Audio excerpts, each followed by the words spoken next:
ինչպես նաև իրավապահ մարմինների ու դատարանների գործունեության մեջ,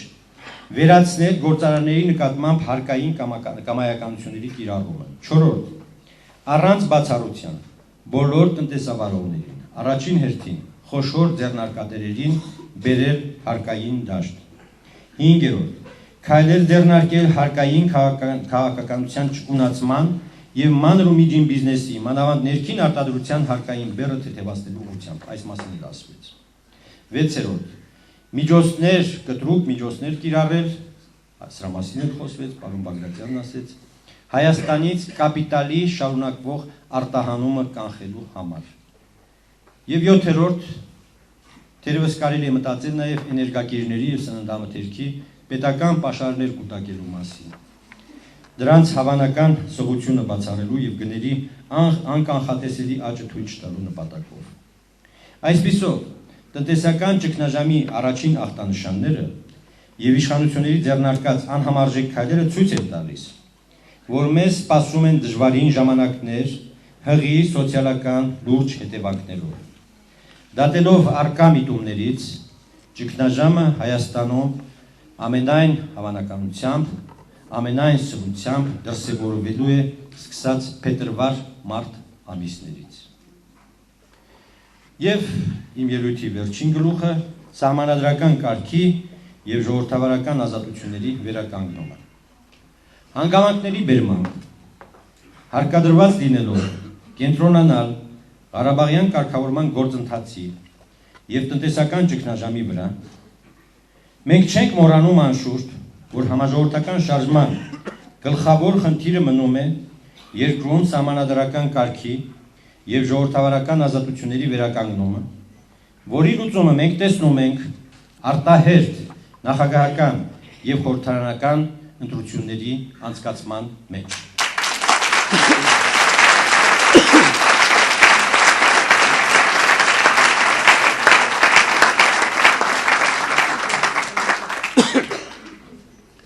Այդ նպատակներին հասնելու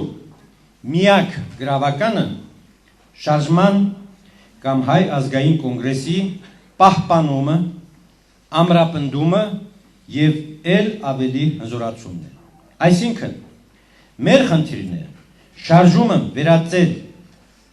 այնպիսի զանգվածային, կազմակերպված և մնայուն գործոնի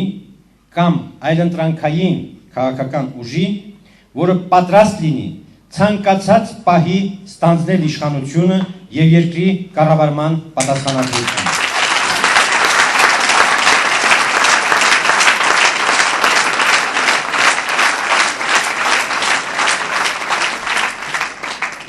Պետք է խոստովանել, որ ներկա պայմաններում սա այնքան էլ հեշտ խնդիր չէ։ Նկատի ունենալով առաջին Քոչարյանասերժական վարչախմբի կողմից շարժման դեմ ծավալված անօրինակ քաղաքական հալածանքները, կոնգրեսի գործունեության սիստեմատիկ խափանումները, հանրահավաքների անցկացման կանոնավոր մերժումները, դժվարությունների հարուցումը անգամ դահլիճներ տրամադրելու հարցում, ընդդիմության զրկումը տեղեկատվության էլեկտրոնային միջոցներից օգտվելու հնարավորությունից, ոստիկանական բռնությունները ոչ զանգվածային ցույցերի ու երթերի մասնակիցների նկատմամբ եւ այլն։ Երկրորդ, միջազգային հանրության եւ մանավանդ եվրոպական կառույցների, Եվրոպարլամենտի, Եվրոխորհրդի, ԵԱՀԿ-ի հանցավոր անտարբերությունը Հայաստանում ժողովրդավարական ազատությունների սահմանափակումների եւ մարդու իրավունքների կոպտագույն խախտումների առնչությամբ։ Երրորդ, մանավանդ այն հանգամանքը, որ շարժման ղեկավարության 100-ից ավելի անդամներ գտնվում են բանտերում եւ թաքստոցներում։ Դրանք մեր ամենանվիրյալ, փորձառու, կազմակերպական մեծ ունակություններով օժտված ընկերներն են, որոնց մեկուսացումը այստեղ դրա մասին խոսվեց, բնականաբար չէր կարող չազդել շարժման ակտիվության վրա։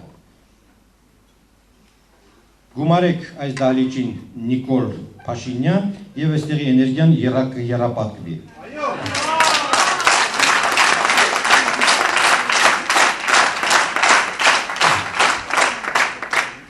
Մեկուսացրեք Հայաստանի որևէ այլ քաղաքական կազմակերպության ոչ թե 100, այլ 5-10 ղեկավարի։ Տեսեք այդ կազմակերպությունից տակը ինչ կմնա։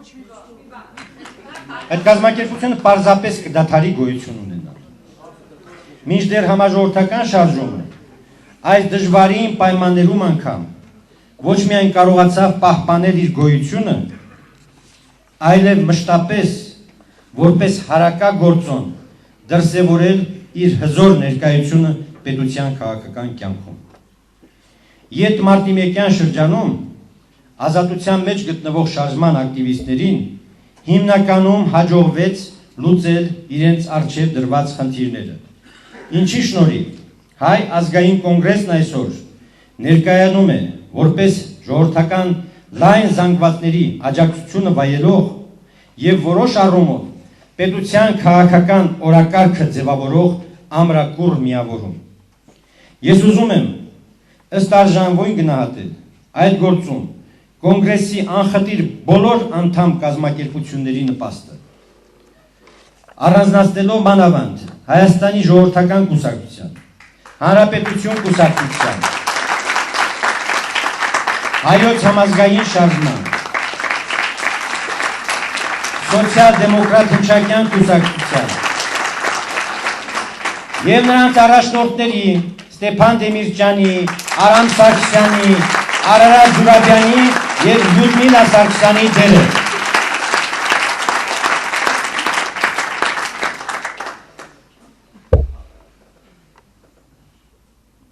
Հատուկ գնահատանքի արժանի նաեւ կոնգրեսի տարածքային կառույցների, քաղաքական խորհրդի, կենտրոնական գրասենյակի եւ վերջինիս աշխատանքները համակարգող Լևոն Զուրաբյանի գործունեությունը։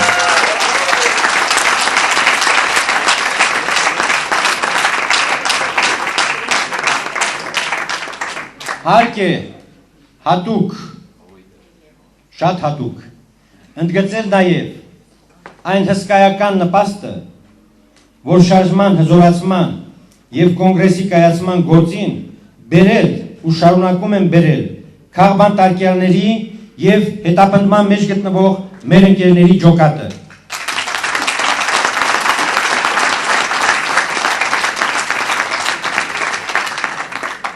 Եվ ամենահիմնականին, ինչպես նաև Հյուսիսային Պողոտայի քաջարի առաջամարտիկները,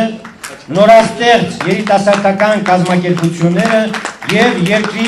ժողովրդավարական մամուլը։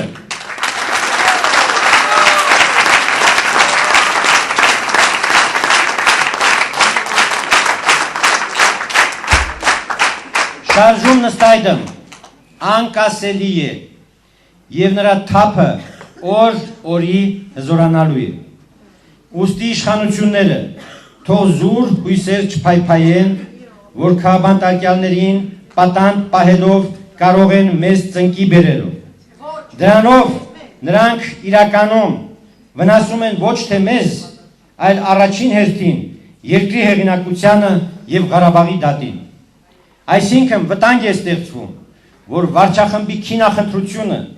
և քաղաքական հաշվեհարդարը վերջի վերջո կարող են վերածվել պետական դավաճանության, որի աղետալի հետևանքները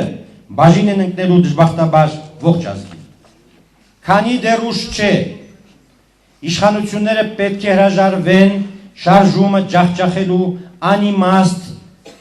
ու վնասակար մտքից և անկեղծ երկխոսություն սկսեն նրա հետ, որի միակ նախապայմանը արձանագրված նաև Եվրոխորհրդի բանաձևերում քաղբան տարկյալների անհապաղ ազատ արձակումն է։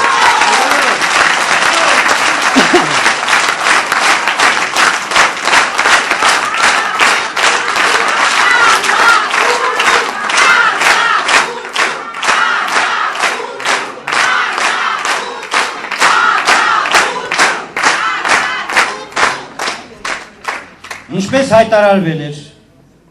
զանգվածային միջոցառումների ժամանակավոր դադարի շրջանում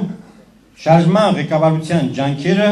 ուղղված էին լինելու Հայ ազգային կոնգրեսի կառույցների ձևավորմանը։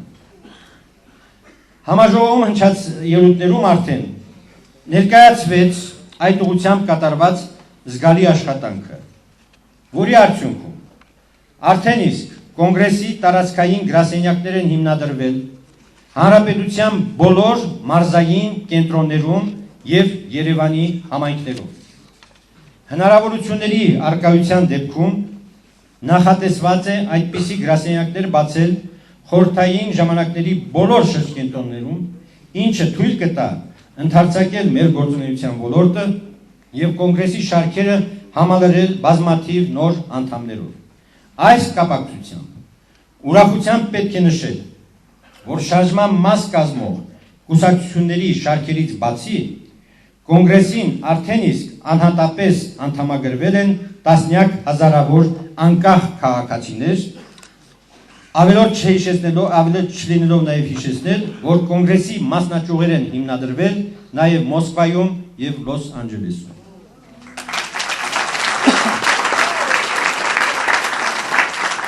Շարժման ղեկավարությունը կոնգրեսի կառույցների ուժեղացման կարևոր խնդիրներից մեկն է դիտում նաև ստվերային կառավարություն հիշեցնող մարմնի ձևավորումը, կազմված մասնագիտական խմբերից կամ բաժանմունքներից, որոնց նպատակն է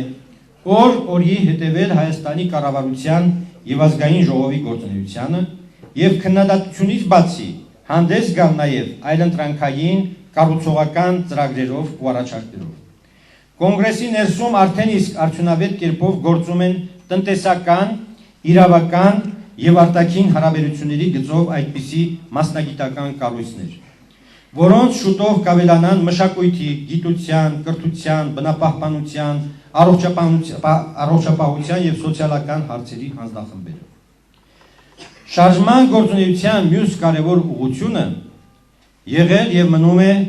մարտի 1-ի ոչռագործության ինքնուրույն հետաքննության անցկացումը եւ ընդդիմության դեմ սանձազերծված հալածանքների քաղաքական բնույթի բացահայտումը։ Այդ հարցում ձեռք բերված ամենամեծ նվաճումը պետք է համարել այն,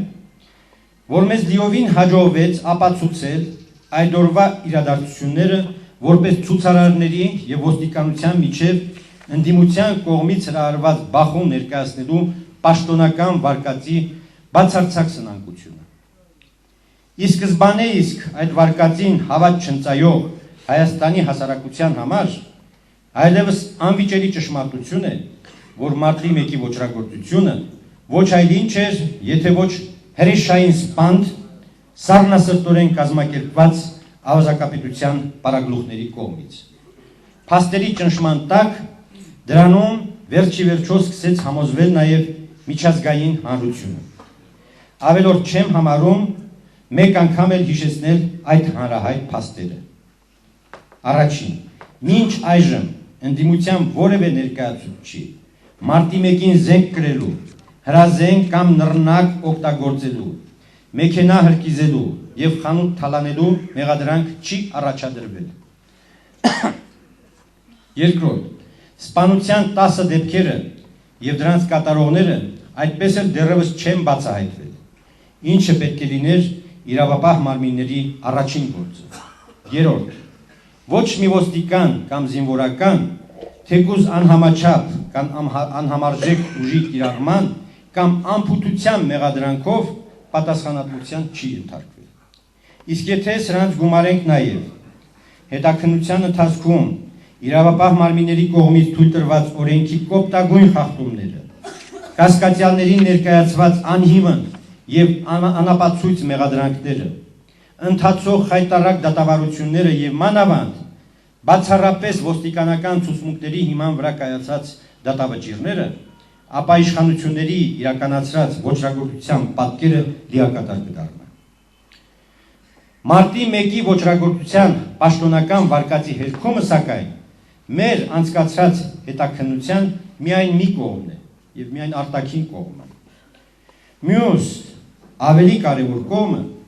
վերաբերում է այդ ոչռագործության իրական պատասխանատուների բացահայտմանը։ Խնդիր, որի ուղղությամբ մեզ նույնպես հաջողվել է լուրջ առաջընթաց արձանագրել։ Մասնավորապես, հավաստի աղբյուրներից ստացված տեղեկությունների հիման վրա մենք պարզել ենք, որ մարտի 1-ին մեքենաների հրկիզումները, խանութների թալանը եւ այլ սադրանքներ իրականացրել են որոշակի սադրիչ ավազակախմբեր, որոնց անդամների ընդհանուր թիվը կազմել է 950 հոգի։ Այդ ավազակախմբերը կազմավորվել, հանդերձավորվել եւ նշված գործողությունները համակարգող կենտրոնի տրամադրության տակ են դրվել 5 բարձրաստիճան պետական պաշտոնյաների եւ 4 հայտնի օլիգարխների կողմից։ Պարզել ենք նաեւ ցուցարարների վրա ինքնադիկներից կրակ արձակած դիմակավոր ոստիկանների ինքնությունը։ Դուք նրանց տեսագրությունը տեսել եք։ Բոլոր այդ տվյալները Հայազգային կոնգրեսի կենտրոնական գրասենյակը ներկայացրել է փաստահավաք խմբին,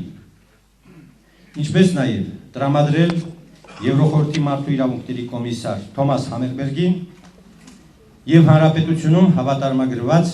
մի քանի օտարերկրյա դեսպաններին։ Հարկ չկա ավելացնել, որ տվյալ ուղղությամբ մեր աշխատանքները նույնպիսի հետևողականությամբ շարունակվելու են եւ ոչրագործության բոլոր իրական պատասխանատուները իրադրության դեպքում կանգնելու են դատարանի առաջ։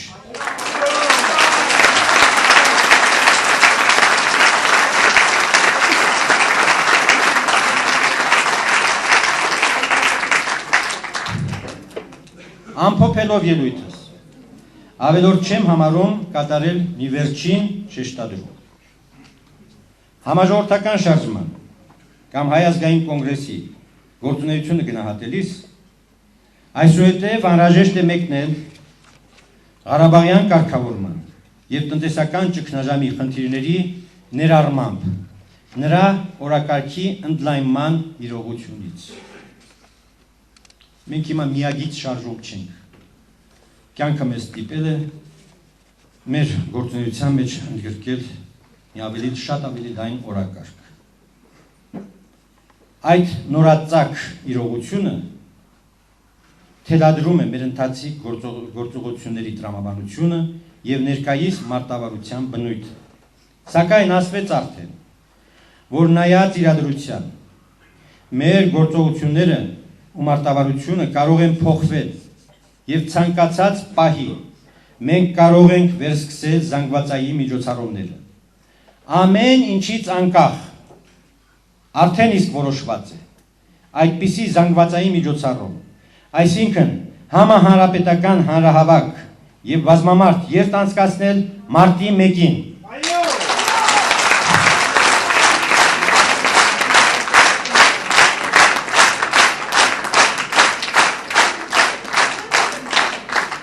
Սա ասում եմ ամեն ինչից անկախ։ Հնարավոր է, եթե իրադրությունը պահանջի, դրանից առաջ էլ մենք տանենք։ Բայց մեկը, մարտի 1-ը արդեն անսասան է։ Այդ թվականի հետ կապված ողբերգության տարելիցը նշելու եւ անմեղ զոհերի հիշատակը պատշաճ կերպով հարգելու նպատակով։ Առիթից օգտվելով, ուզում եմ նաեւ կանխապես շնորհավորել ձեր բոլորի, մասնավորապես քաղբանտարկյալների եւ նրանց ընտանիքների նոր տարին, մաղթելով, որ այն դառնա